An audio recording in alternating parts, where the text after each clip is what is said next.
Je vous salue tous bien-aimés dans le Seigneur. En ce jour, l'Éternel veut qu'on partage un message ensemble concernant votre destinée, concernant notre destinée par rapport à cette nation et par rapport à d'autres nations. Et ce matin, nous allons partager un message ensemble. On prie le Seigneur. Père éternel, je veux te rendre toute la gloire parce que tu es Dieu. Viens et prends le contrôle de toutes choses, Papa Yahvé des cieux. Viens et agis, Père, au travers de cette parole. Que cette parole, Père, agneau de Dieu, vienne, console les cœurs. Que cette parole nous ouvre les yeux. Dans le nom de Jésus-Christ de Nazareth. Amen. Nous allons prendre nos Bibles dans le livre de la Genèse. Genèse chapitre 3, à partir du verset 6 que je lis. La femme vit que l'arbre était bon à manger et agréable à la vue, et qu'il était précieux pour ouvrir l'intelligence. Elle prit de son fruit et en mangea. Elle en donna aussi à son mari, qui était auprès d'elle, et il en mangea. Au verset 7, les yeux de l'un et de l'autre s'ouvrirent. Ils connurent qu'ils étaient nus, et ayant conçu des feuilles de figuier, ils s'en firent des ceintures. Au verset 8, alors ils entendirent la voix de l'Éternel Dieu, qui parcourait le jardin vers le soir. Et l'homme et sa femme se cachaient loin de la face de l'Éternel Dieu, au milieu des arbres du jardin. Verset 9. Mais l'Éternel Dieu appela l'homme et lui dit, où es-tu? On va poursuivre au verset 10. Il répondit, j'ai entendu ta voix dans le jardin et j'ai eu peur, parce que je suis nu et je me suis caché. Alléluia. Voici une parole qui nous est adressée en ce matin dans le livre de la Genèse, une histoire que tu connais, une histoire que je connais très bien, qui parle d'Adam et Ève, nos ancêtres. Voilà que Adam a été créé le premier. Et après la création d'Adam, Dieu vit qu'il était tout seul et il avait besoin d'une aide semblable à lui. Et parce qu'il a eu le temps véritablement de parcourir, de regarder partout, et il n'avait point d'homme, de personne comme lui, il se sentait certainement triste. Et voilà que Dieu va prendre la résolution de créer la femme. Et voilà que quand Dieu a créé la femme, c'est dans un but de porter soutien à l'homme. Mais voilà, la Bible nous dit que lorsque la femme va être créée, auparavant dans le jardin d'Éden, il y avait un fruit que Dieu avait interdit de manger dans le but qu'on ne connaisse pas certaines choses. Car la Bible nous dit que les choses cachées sont à l'Éternel, les choses révélées sont au Fils de Dieu. Donc, et voilà la femme, dans ses balades, elle va être trompée par le serpent ancien, c'est-à-dire le diable. Et voilà, Adam et Ève vont manger du fruit de l'arbre interdit. Et voilà, les yeux vont s'ouvrir. Et la Bible dit au soir venu, lorsque l'Éternel avait l'habitude de venir rencontrer Adam, la Bible dit qu'ils vont entendre la voix de l'Éternel, ils vont se cacher. Et l'Éternel va demander à Adam, où es-tu? Et ils vont comme quoi, nous sommes cachés parce que quoi, nous sommes nus. Alléluia. Le message que je veux te demander, je vais t'apporter ce soir, le thème c'est où es-tu? Je ne connais pas la situation que tu vis. Je ne sais pas dans quelles circonstances que tu as croisé l'Éternel. Mais l'Éternel m'envoie en ce jour pour t'apporter un message spécifique. Parce que les temps sont mauvais, les temps sont durs. Il te demande où es-tu? À cause de certainement que Adam et Ève ont connu qu'ils ont péché.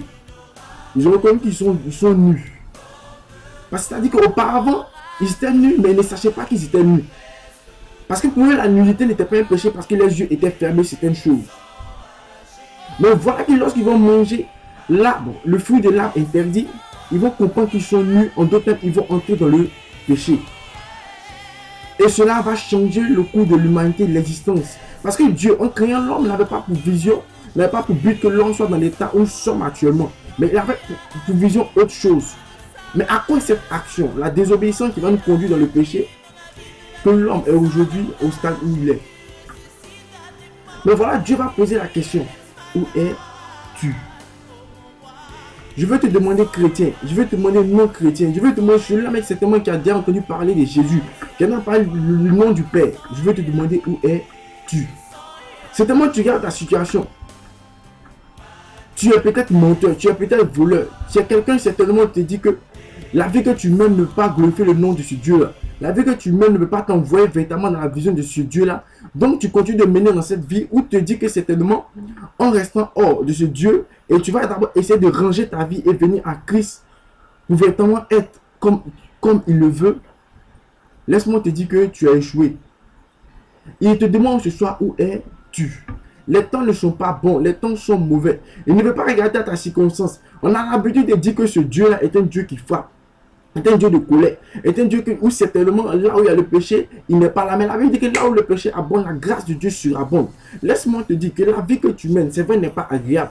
La chose que tu vis n'est pas agréable. Mais je veux te dire que ce soir, Dieu te demande où es-tu. Il s'en fiche de ce que tu fais. Il s'en fiche de ce que vraiment tu es. Il s'en fiche de ce que même tu es assassin ou tu es drogué. Mais il demande où es-tu. Parce qu'il veut te donner une nouvelle identité, un nouveau sens en ta vie. Il veut te donner un nouveau sens. Les hommes ont beau parler de toi. Ils t'ont beau juger. Ils ont dit que de toi, rien ne va sortir. Ils ont dit que de toi, oh, l'Éternel n'apporte pas un regard agréable vers ta personnalité. Mais laisse-moi te dire en ce jour, l'Éternel te demande où es-tu. Parce qu'il veut changer ta personnalité. Il veut te donner une nouvelle identité. Écoute, les hommes t'ont mis des pensées. De telle sorte que lorsque tu pêches, pour te rapprocher de Dieu, c'est difficile. La Bible dit qu'il aime le péché, mais il aime le pécheur. En quoi disant? Il aime la créature qu'il a faite. Il nous aime. Mais à cause de ce grain négatif qui est en nous, il haït ce grain négatif.